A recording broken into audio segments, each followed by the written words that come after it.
Okay, good morning. I think this is working now. Hey, everyone. Happy Friday. Thank you for tuning in and being here today. It's Sam. And if you did not already know, I'm here with fellow author Larry Paris to talk about reading, writing, today, publishing, and Sam. More. Oops, I'm getting some audio feedback. Hold on just a moment. Here with fellow author Larry Paris to talk about reading, writing, today, publishing, and Sam. More. Oops, I'm getting some audio feedback.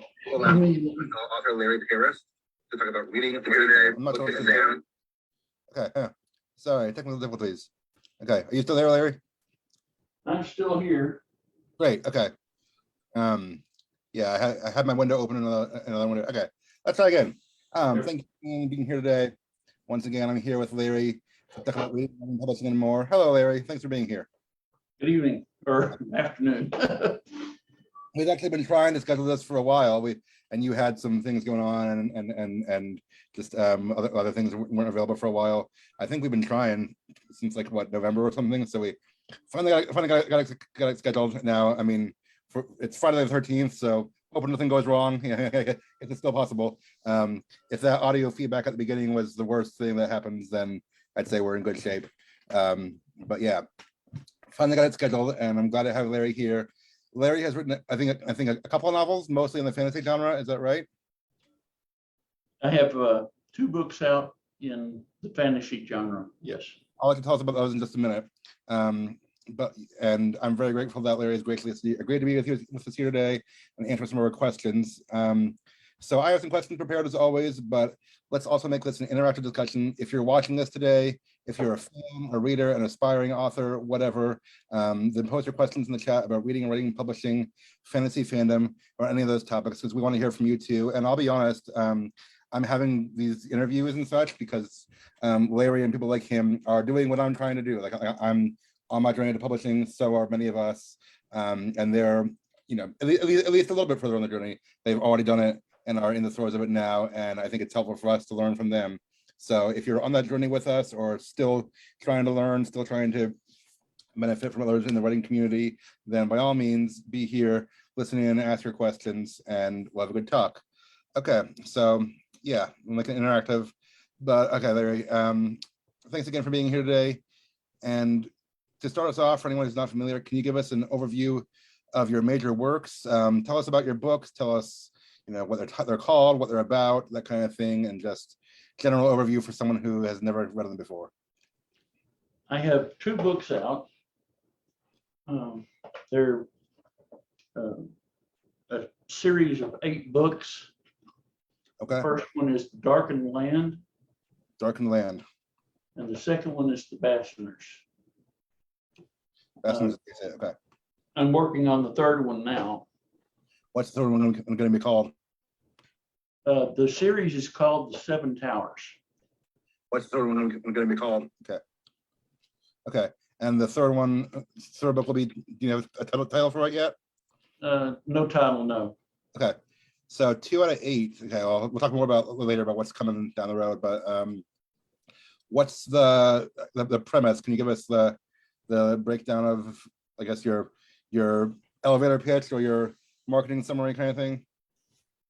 Well, the first book is about a young man named Laclaniel who lives in a land of complete darkness. Okay. And one day he sees light and he follows it and finds out that it comes from stones. He finds out where the stones are and goes to get one. He's guided by a man named Kesniel and protected by another man named Velius. But there are creatures that do not like the light and do not like people who have the stones. Sure. So he's attacked right off, saved by a woodsman named Ewald, who ends up going on the journey with him. And in the process, they have caused the creatures of darkness to come against the city where the stones are. Okay. So it sounds like it's kind of the fantasy quest motif. I mean, he tries to, he's looking for something, finds some allies, goes on his way, Yes. dark forces trying to stop him. You said that the land he lives in is like complete darkness, so like everyone there was basically blind, has never seen light before. It's not like they're blind, but there's nothing gives any light. Everything functions just like normal. For instance, a fire would have heat. You put a coffee pot on, it works just like it does here, but there's no light from it. Interesting. Okay. And then when he finds the light, that changes everything. Right. It's like someone who's never seen light before.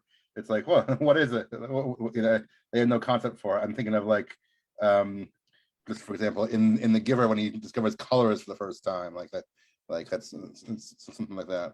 Okay, that's cool. Okay, so yeah, it's definitely in the fantasy genre.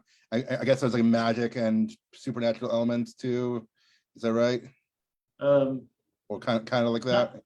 Not so much magic. There are supernatural elements. Okay. The king is the one who has the stones, and The light. yes, his land is separated from Laclaniel's land by a big chasm, and he has created a bridge across the chasm. Okay. So that people can come across and get the stones. But when they do, they enter his service. They don't understand that this is all his world, and that one of his governors has rebelled against him, and that's what's caused the darkness and the division. Okay. Okay. Makes sense. I think I'm getting a sense of the story now. Okay. I want to ask you, how did you get interested in fantasy in the first place? What are some of your favorite books, or some of your favorite movies or stories, or anything that do fantasy really well? I actually love fantasy and sci-fi.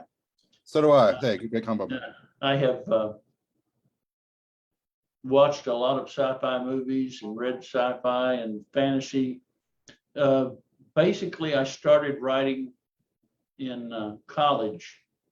Okay. I was taking Greek, and I read Pilgrim's Progress. Okay. And I thought it would be interesting to write a story like Pilgrim's Progress, but that wasn't as overtly allegorical.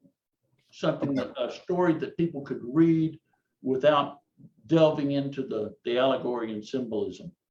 So all the names in my book come from different languages, and they have meanings which are in the back of the book, and how to pronounce the names, like Laclaniel. So if you want to, you can just read it as a straight story, or you can go to the back of the book, get the meanings, and see what's going on. Okay. Would you say it's like kind of functions on a Narnia level, like there's a story, but then there's a deeper meaning, or maybe more Lord of the Rings, just to use a common example? I don't know. Well, both Lord of the Rings and Narnia have symbolism in them. True, definitely true. And my works have been compared to the Chronicles of Narnia and to Lord of the Rings. So there's definite similarities there, although my allegory is a bit different than either Lewis or Tolkien. Sure. I know those are like kind of the big go-tos, but it's still high praise to be compared to those. And yes, very high praise. Yeah, I know Tolkien said up and down his book wasn't an allegory. We can talk about that at a different time, but there's at least, yeah, even if it's not a direct allegory, there's symbolism when one can interpret, and you know, there's at least some symbols, maybe some allegorical elements, if not a complete allegory. Anyway, that's cool. You mentioned fantasy and sci-fi. I'm just curious, what are some of your favorites? I mean, other than ones we've mentioned already, any that you got into when you were young that you know kind of inspired you to be a writer? I mean, you mentioned Pilgrim's Progress.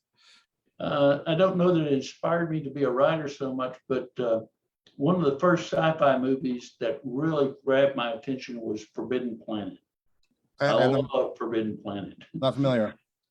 It's a late 50s sci-fi, but it was so well done, it would work very well today. If you're watching it, you would not think of it as some hokey 50s sci-fi. Okay, I'll just check it out. I'm a little uncultured on things before my era, but I would be interested in checking it out. Sure. Okay, great. Yeah. Disney actually did the all of the special effects for Forbidden Planet, so it's high quality. Okay, for late 50s, it was cutting edge, I guess. As far as sci-fi books, Isaac Asimov, I, Robot, Foundation trilogy.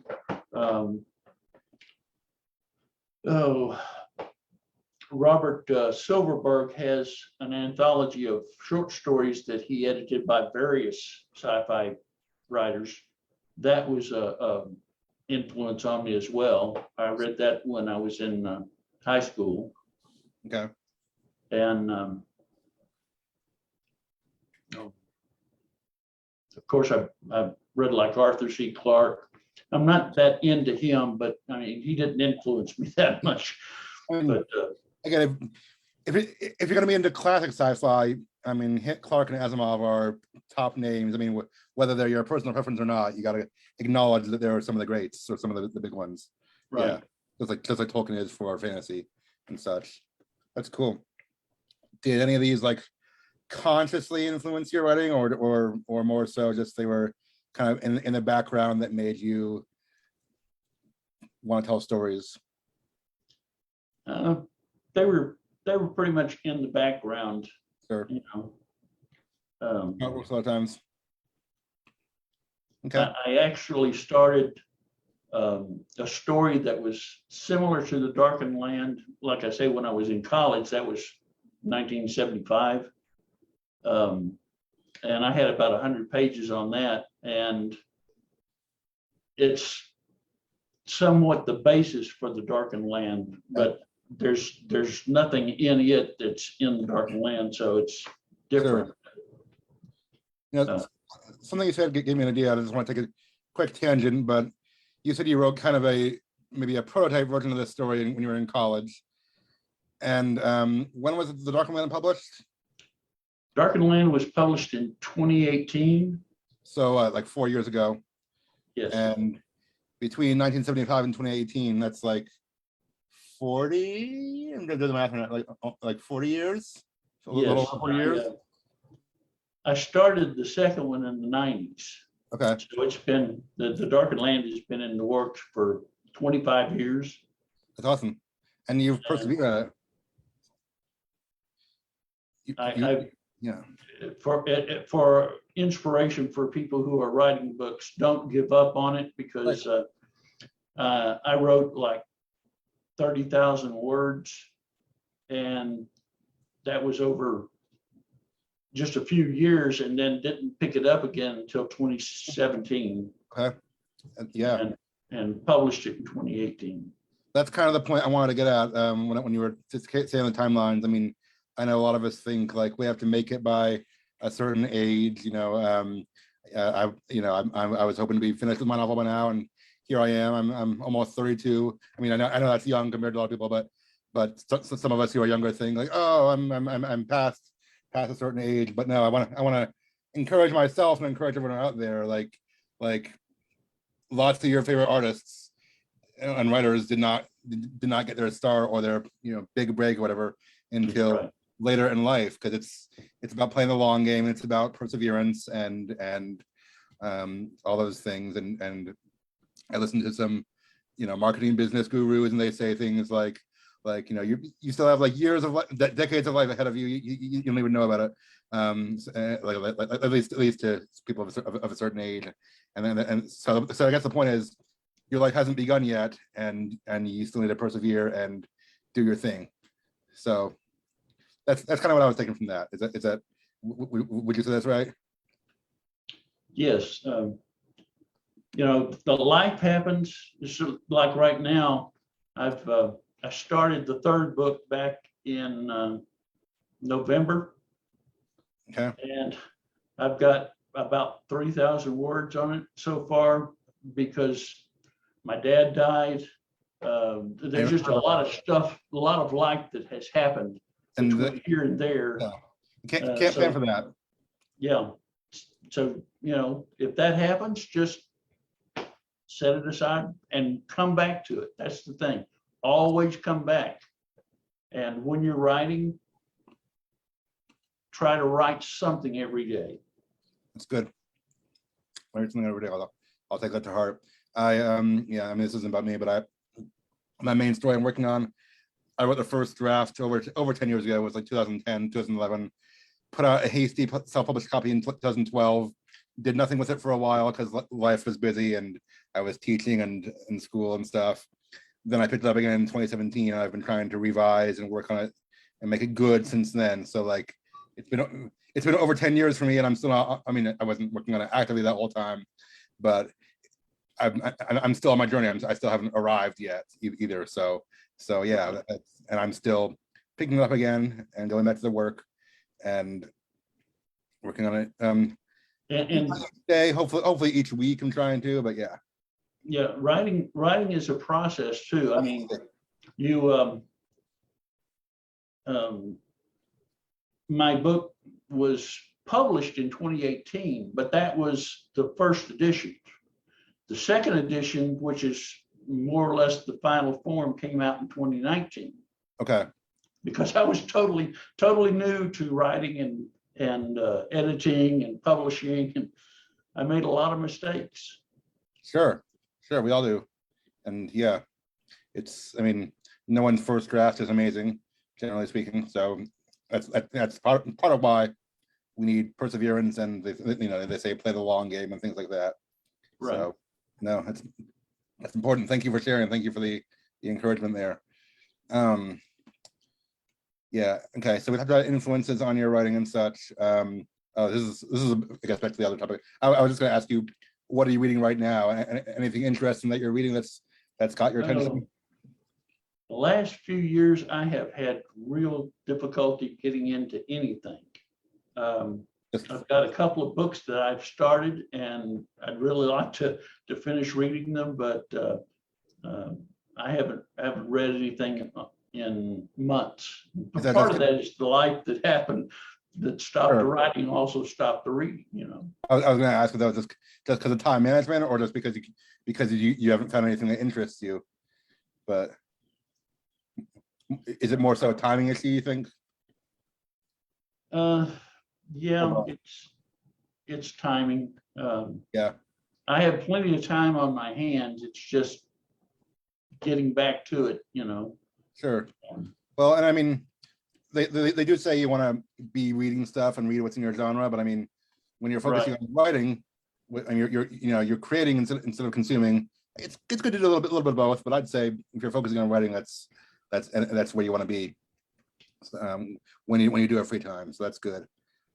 So like, how do you find? This kind of segues into my next question.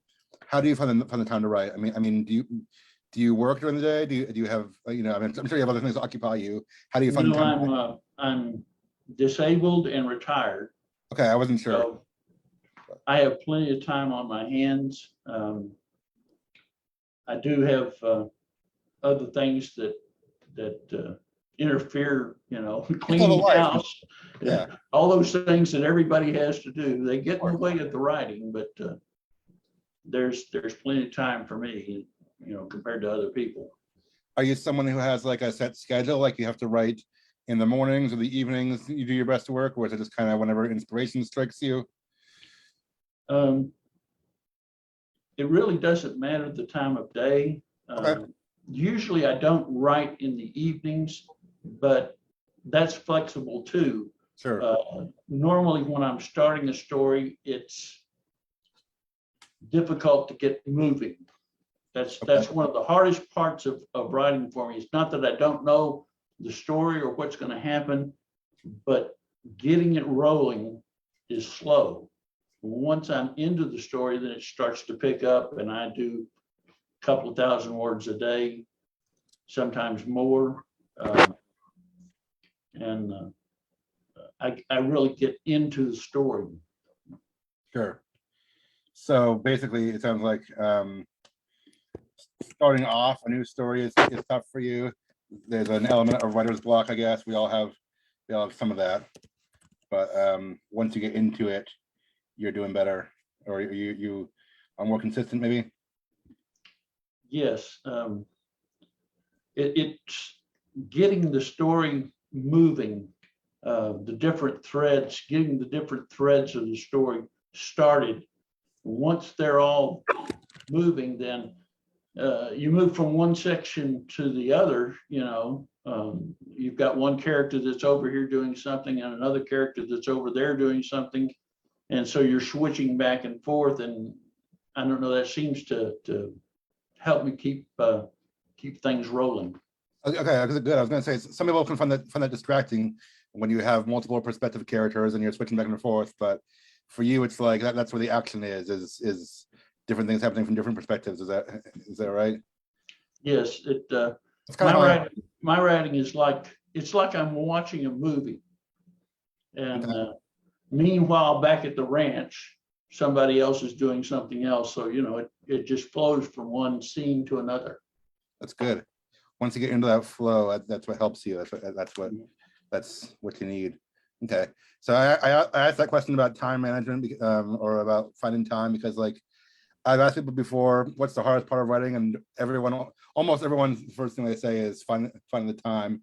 Now you may, again, like you mentioned, you may have more time than some people, but still it's a discipline. It's still a challenge. Right.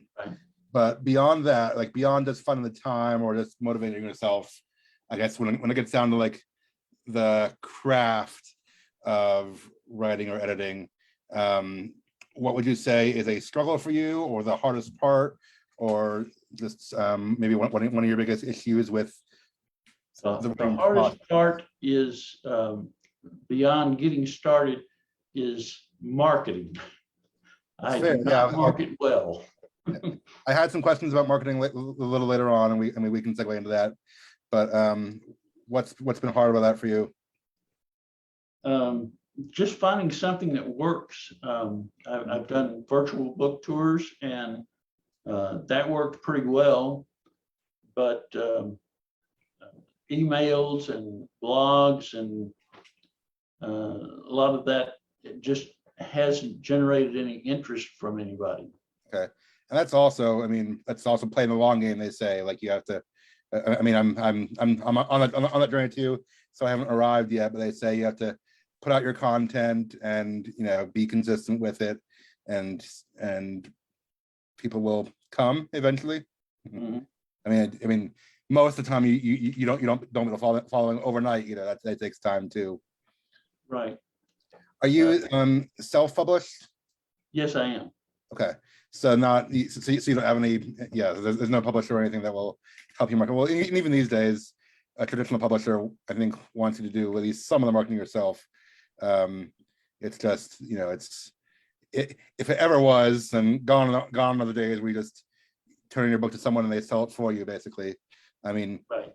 If you're a huge name, maybe, but rarer and rarer these days. So I get it. It's a journey that a lot of us are still on and still moving toward. Yes, the publishing has changed greatly since I started in '75. Sure. I mean, everything has. Back then, I was writing handwritten manuscripts and using a typewriter. Wow. And now it's computers and word processors, so it's vastly different. You said, I'll just come back to, you said you wrote your first, or I guess not, maybe not the same story, but an older version of this story in like '75. Did you say it was about 100 pages or something like that? Yeah, I had about 100 pages done. That was typewriter pages or handwritten? Handwritten. That's impressive. Not many people do that these days, but I guess back then you had to. When I was in like 8th grade, I mean, we had computers, but my parents had rules about how much I could be on the computer, and I wasn't allowed to be on there all day. And anyway, I hand wrote a story because that was what I had, with limited computer access, and I hand wrote about 130 pages. I mean, it wasn't any good, And once you transfer that to like Microsoft Word, it's a lot shorter than that. But I felt good at the time, for doing all that by hand. It's impressive. Yes, it's I just got a spiral notebook, like Sure. you Yeah. carried in college, and I just started writing. But it shows that you're dedicated. I mean, you can also be dedicated on a computer, but I mean, just putting that amount of time into something, that time into effort shows that you have patience and you're in it for the long haul, and you have the dedication to see something through. Yeah. Thank you. Okay. So yeah, marketing is what we're all on, and just getting started. What do you think is your biggest strength in writing, and or what is one thing that your stories do really well? The symbolism is really good, and my world building is pretty good. There are other people that do world building. I mean, you look at Token, and he's got, that's just he's like the an gold awesome standard. thing. Yeah. But my world building's pretty good. The characterizations are reasonable, and I've been told that they're believable. Good. That's what you want. Not, they're people with foibles that. Yeah. Even in fantasy worlds and extraordinary circumstances, you want real people, realistic. Yes. That we're going to connect to. A couple of times ago, I guess maybe it was a couple months ago now, in one of these talks, I brought on my wife, who's also a writer, and she and we talked about world building, because I'm not much of a world builder, but she has more of that info than I do. I mean, my story is like set in the real world. I mean, it's like it's a superhero story, so it's like any urban city in America, but I didn't create a whole fantasy world for it. But creating your own world is like, that alone is a big process. You have to figure out how things work. You have to figure out just geography, and I have a hard time visualizing that in my mind, at least in any consistent, conclusive way. And then just figure out the rules of the supernatural or whatever. There's a lot that goes into it. Do you have a process? Okay, go ahead. I was agreeing with you. Yeah. There's a lot that goes into it. Yes. Do you have a process for world building or for character creation, or does it just kind of come to you? Anything you can tell us about that? Just kind of comes to me, and then of course you have to, once you have the basic idea, then you have to think about how things work. Yeah. It's like in the Darkened land, my son asked me, well, what about the sun? How do the plants grow? But it's the sun is still there. Everything works just like it does. That question forced me to think about it. Sure. And it's really that the stones reveal things for the people that are already there. Yeah, they're there. I mean, the fire gives light, but the people can't see it. Okay. Not without a stone. If they have a stone, then they can see the fire. Okay. Is it like, and maybe this is a spoiler, I don't know. Is there like a supernatural curse or something that's just like magically the whole land has been darkened, or? Yeah, it's because of you can't tell us. It's okay, but it's because of the battle between the evil governor that rebelled and the king. Okay. And because this land is under the evil governor's rule, his name is Chiron. That'll make it easier. It's under Chiron's rule, so everything is darkened. He tries to stop people from seeing light. That's why all these creatures of his hate the light. Makes sense. Okay. Yeah, sounds interesting. It's a premise we never think about. I mean, we take light for granted, and we just never think about what I mean. almost boggles your mind to think about what would that be like? What would it, what would it be like to live there? Interesting. It's really interesting because they're the very first, when Laniel, he's on this trail, and that's when he starts seeing things. He sees the light, and everything is gray. He doesn't even see colors at this point. It's not that much light, but he can see shapes of things. He sees trees, rocks on the ground. And as he moves forward and gets closer to the man who's actually carrying the stone that gives the light, he begins to see colors. And that's just a whole nother dimension altogether. Yeah. Okay. Going back to, I'd asked you about your process and things like that. Like, are you someone who plans things out? We kind of talk about plotters versus pantsers, i.e. you either plot or you go by the seat of your pants. Do you have a strategy there? I'm pretty much a pantser.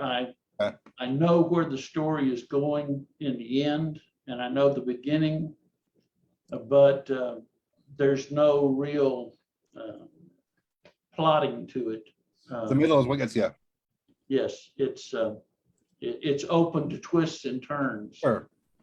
And characters that show up that I had no clue were going to show up. There's just a lot of things that happen in between. Yeah, makes sense. That's a little bit how I am. I mean, I do plot a little more than that, but like I have like a beginning scene in mind, and I have an ending scene in mind, and I'm like, I know I need to get it there. Just how do I get it there? And then all my middle scenes are kind of jumbled through my head, and I'm like, I need to figure out how these all work together, and that's why I plot things. But yeah, I do like a high level outline, not every detail, but no, that's good. Yeah, I mean, if you can figure it out along the way and have some surprises for you. I mean, if you're surprised, hopefully the reader will be surprised too, and it'll keep people interested that way. Okay, that's cool. What's one writing or editing tip you can offer that most people don't know or most people overlook?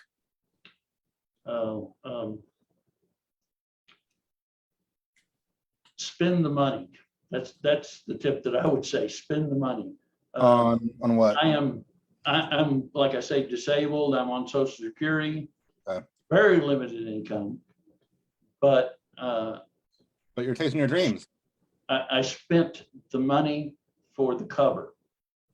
Okay. That's one of the big things. You need to spend the money on the cover because that's what grabs people's attention. Yeah. And spend the money on an editor. That's what I was saying. I published it in 2018, but then the second edition came out in 2019. That's because I realized after I published it, this thing needs an editor. Yeah. So I've been there. If you don't have the money an editor can cost quite a bit. Yeah, good one. That's on a budget.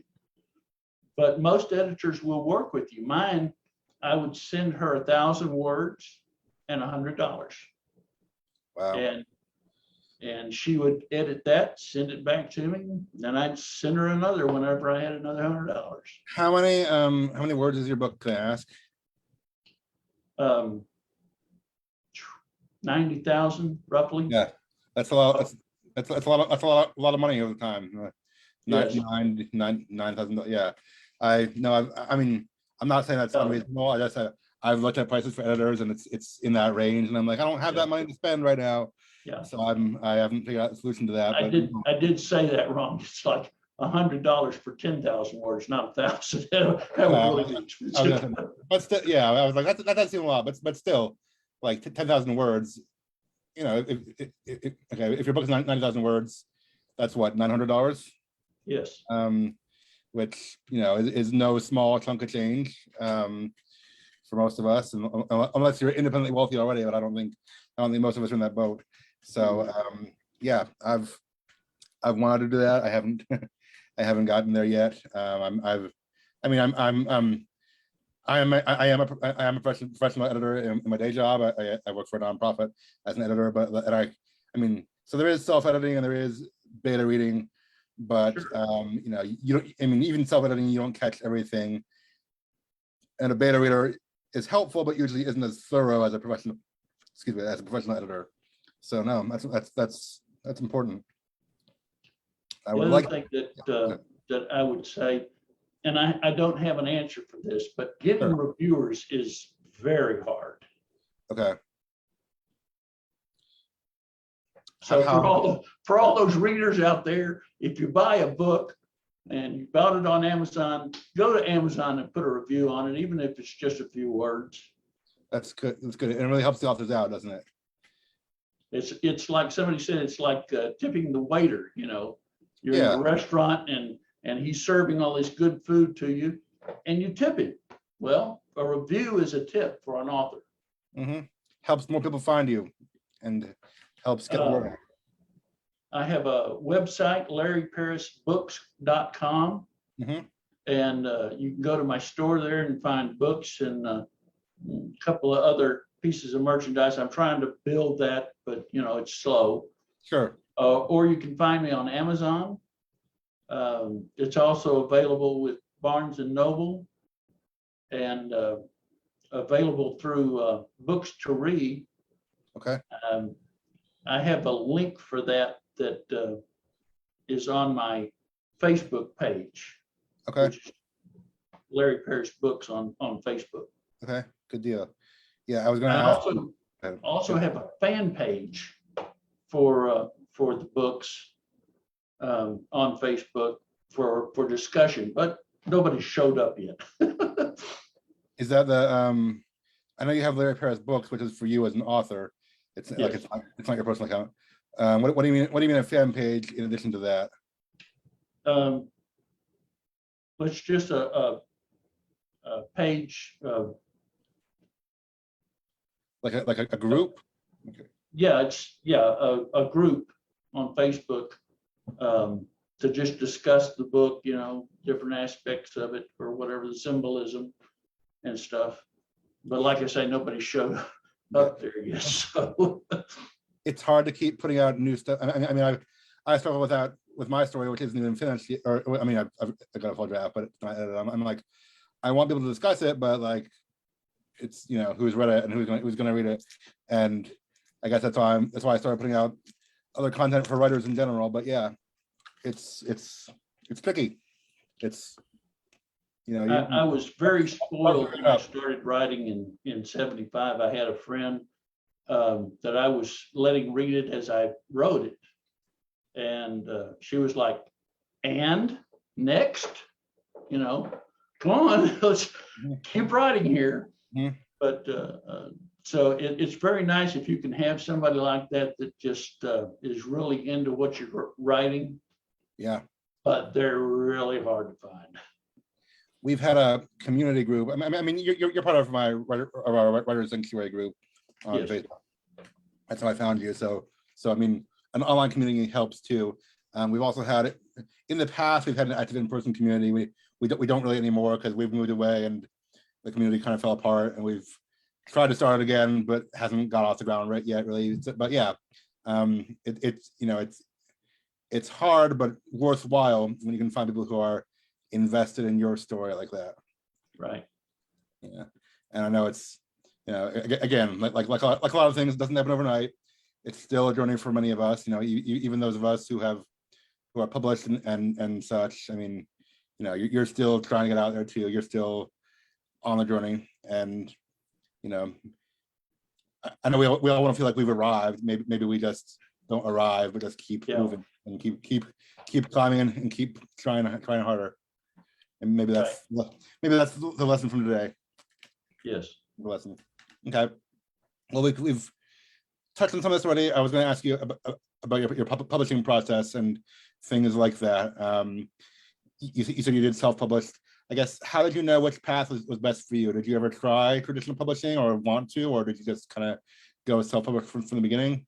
The only attempt I really made was I wrote a short story, and it wasn't really, you know, for a publisher as far as a book, but I sent it to a sci-fi magazine back in the 70s, and Okay. of course that was rejected too.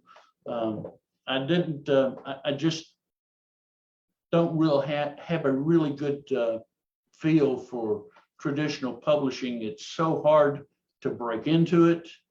And they want so much from you. They take your rights for the book, and it's just never been something that I wanted to pursue.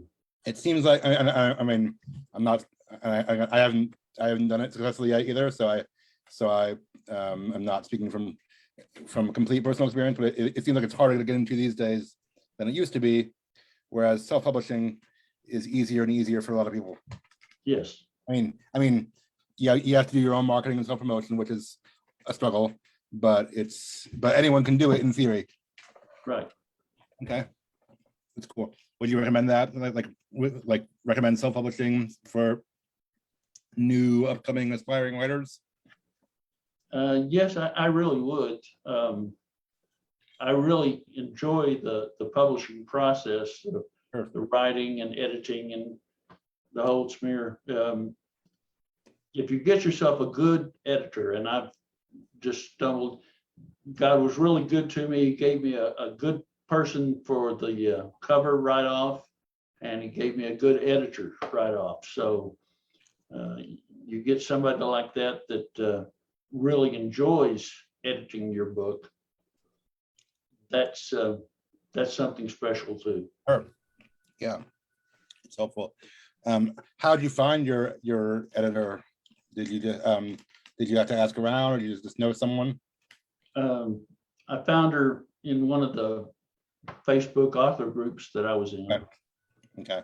Yeah, I know that's a great place to connect. I mean, I've found good people on groups like that. My beta reader / editor, one of them was from a Facebook group too.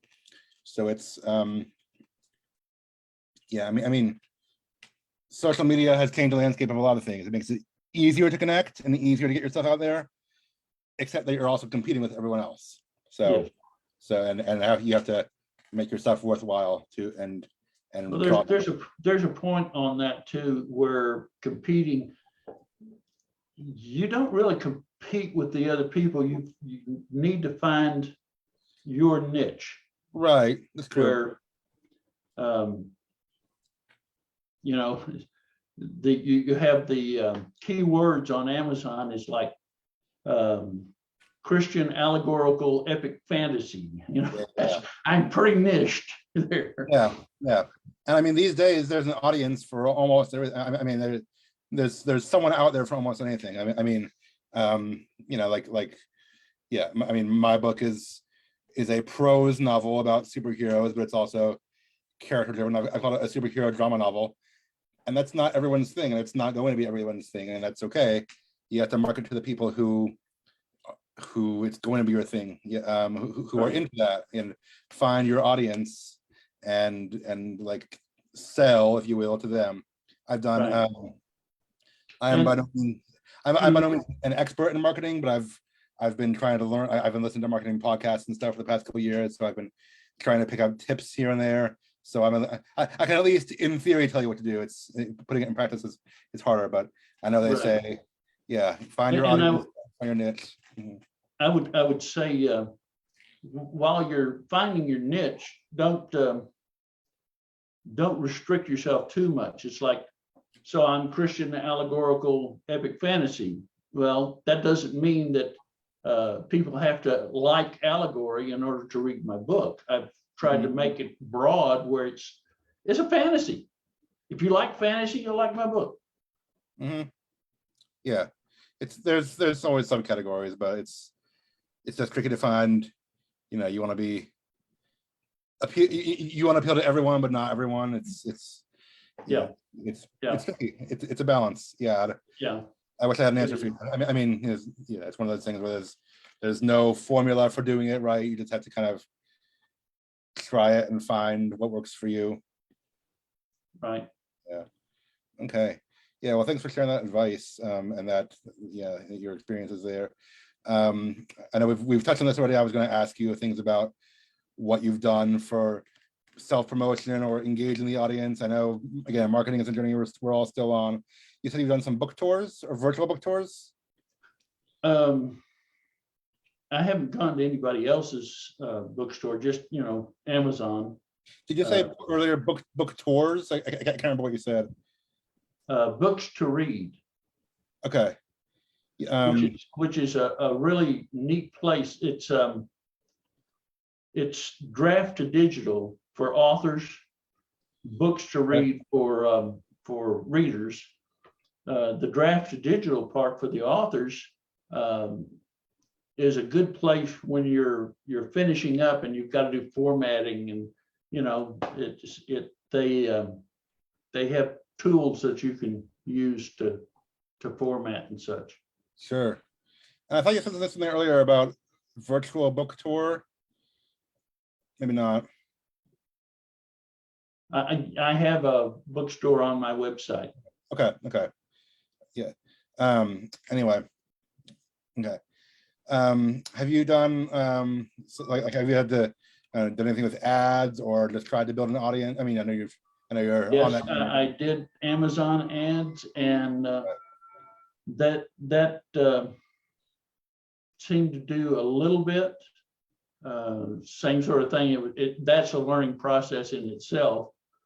Sure. And it's just one of those things that requires money. That's true. Even though it's a small amount of money, sometimes that's difficult to come up with. Has it been worth spending the money in your experience though? Has it produced results for you when you've spent the money on those ads?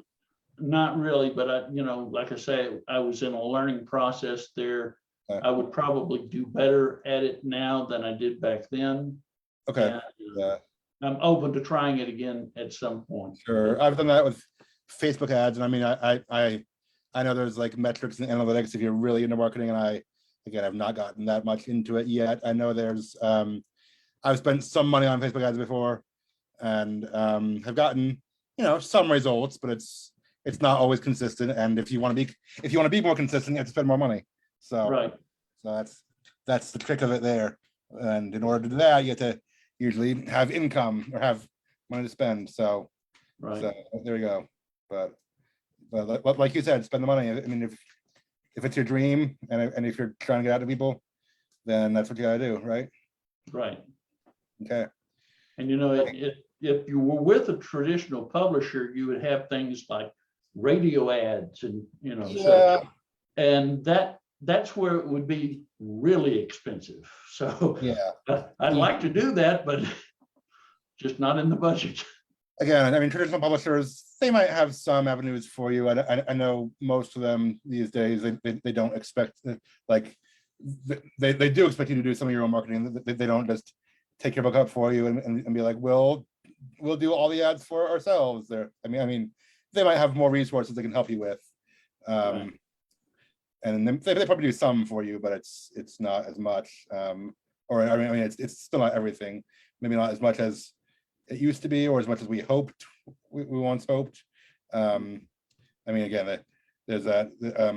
I read this in a book somewhere, but there's that old, I guess, stereotype of like, just send your book to someone, to a publisher, they'll send you a check and publish it and take it from there, and you never have to worry about it again. If that ever was true in the past, it's not true anymore. Right.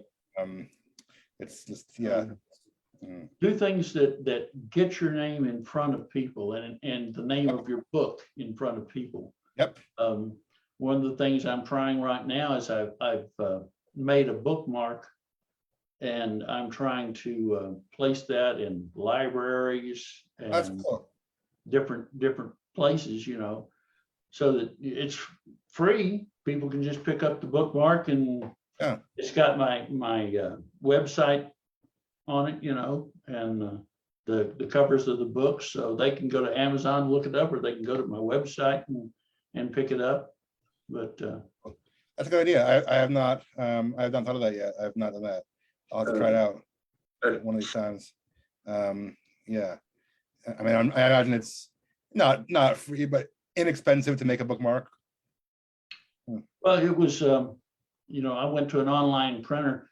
Sure. You can find a lot of stuff. I went to Vistaprint, I think, to design the bookmark, and then it was like I actually went to a different printer to print it. It was like $50 for 1,000, or maybe Yeah. $75 for 1,000.